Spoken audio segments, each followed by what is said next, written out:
आपको मालूम है कलकत्ता में क्या हुआ? कुछ लोगों को पता होगा, कुछ को नहीं। तो सुनिए, कलकत्ता में एक महिला डॉक्टर का देर रात को, जब वो 36 से 38 घंटे लंबी ड्यूटी करती हैं और वो बेचारी थक जाती हैं, तो वो अपने ऑडिटोरियम में सोने चली गई कि थोड़ा नींद पूरी कर लूं। रात को 3 से 4 बजे के बीच में एक दरिंदा, संजय नाम का सनातनी दरिंदा, हिंदू धर्म से ताल्लुक रखने वाला ये दरिंदा, जिसके माथे पर तिलक, गले में भगवा आप देख रहे हैं, और जरूर ये हिंदू राष्ट्र की मांग करने वाला संजय होगा। बताना चाहूँगा, इसने उस महिला डॉक्टर का बलात्कार कर दिया। और बलात्कार करना अलग है, लेकिन जिस तरह से बलात्कार की रिपोर्ट सामने आई है, रूह को हिला देने वाली है। बलात्कार इसने इस तरह से किया कि उस महिला डॉक्टर की आंख को फोड़ दिया। पूरे जिस्म पर नील और चोट के निशान थे। दोस्तों, प्राइवेट पार्ट से खून रिस रहा था। रिपोर्ट में यह पता चला है कि यह अकेला नहीं था, 3-4 लोगों का सीमेन उनके वजाइना से मिला है। पूरे जिस्म से खून टपक रहा था, पूरे जिस्म पर नील के निशान थे, और इतना नील हो गया था कि कई जगह काले काले चकत्ते पड़ गए थे। आंख अंदर धंस चुकी थी, होंठ फटे हुए थे, कान के नीचे जख्म था, गर्दन और छाती पर जख्म था। दोस्तों, आंतें फट चुकी थी और इससे ज्यादा मैं बोल नहीं सकता।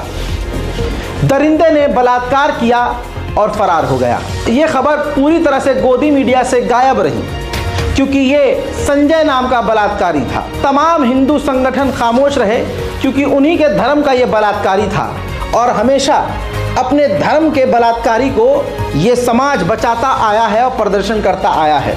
लेकिन कोलकाता के मेडिकल स्टूडेंट सड़कों पर आ गए, डॉक्टर हड़ताल पर चले गए, प्रदर्शन लगातार होने लगा, गोदी मीडिया इसको इग्नोर करने लगा। लेकिन जैसे ही सोशल मीडिया पर आवाज़ उठने लगी और सोशल मीडिया की ताकत से ये खबर सामने आने लगी, तो गोदी मीडिया पर प्रेशर बना।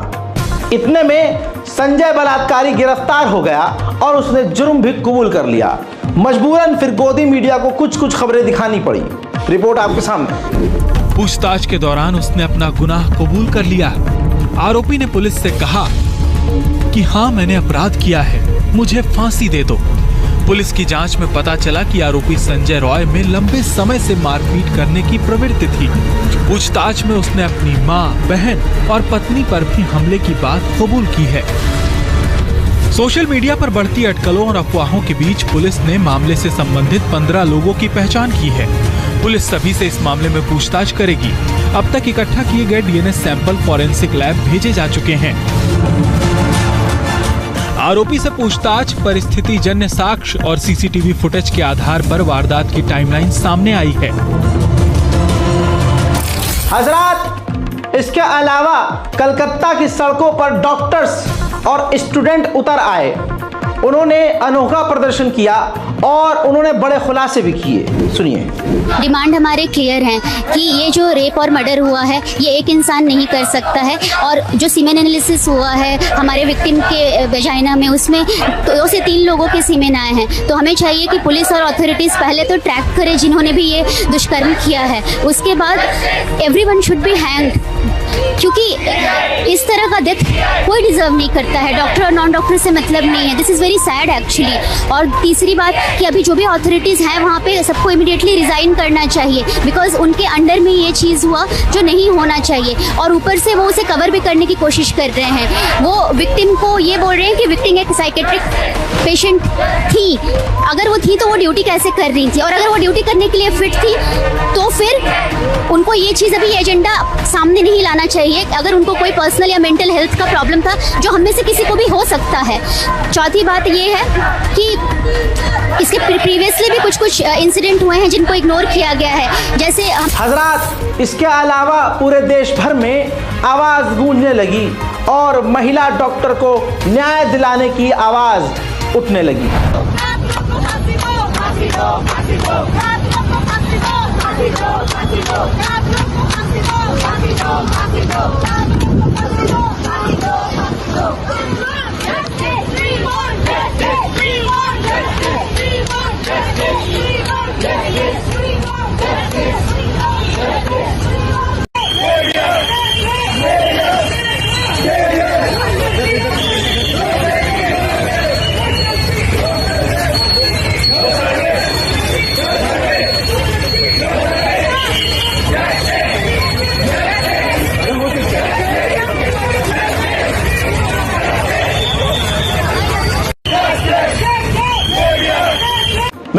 कहा जा रहा है कि एक और बलात्कारी साथी को संजय के अलावा पकड़ा गया है, लेकिन मैं पर्सनली मांग करूंगा सरकार से कि जुर्म अगर उसने कबूल कर ही लिया है, वो हमने सुन लिया है, तो मांग ये है कि वो जो मृतका है, जो इस देश की बेटी है, जिसका बलात्कार किया गया है, मैं मांग करता हूं कि उसके परिवार के किसी व्यक्ति को सरकारी नौकरी दी जाए।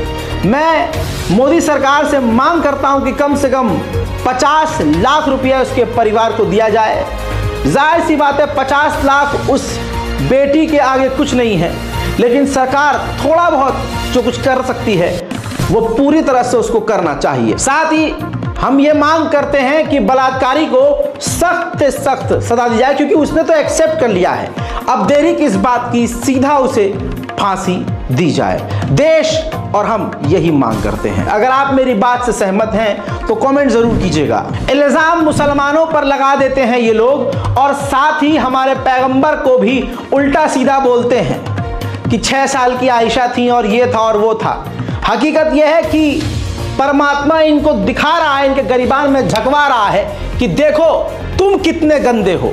इस बुड्ढे को ध्यान से देखिए, बुलंदशहर का ये सरकारी अफसर है, जी हाँ सरकारी अफसर, जिसने पहले एक 6 साल की बेटी से बलात्कार किया, फिर बकरी के साथ बलात्कार किया। दोस्तों 50 साल के बहुसंख्यक समाज के, हिंदू समाज के गजेंद्र का एक ग्रामीण ने वीडियो बनाकर सोशल मीडिया पर पोस्ट कर दिया। वीडियो में आरोपी 6 साल की बच्ची के साथ गंदा काम करते दिख रहा है। इसके बाद उसने एक बकरी के साथ भी गंदा काम किया। गजेंद्र सिंह एडीओ जो है उसको गिरफ्तार किया गया है, सरकारी अधिकारी है, शक्ल से मासूम सीधा साधा लग रहा है, लेकिन इसका वीडियो में दिखा नहीं सकता हूं जिसने बकरी को भी नहीं छोड़ा, जिसने 6 साल की बच्ची को भी नहीं छोड़ा। फिलहाल ये यूपी पुलिस की गिरफ्त में है। अब मुस्लिम समाज से यही कहूंगा कि इस वीडियो को ट्रिम करो, क्रॉप करो और अंधभक्तों के मुंह पर और पिछवाड़े में इस वीडियो को घुसाओ और कहो कि सामने बोलने से पहले अपने बाप दादा को देख लो।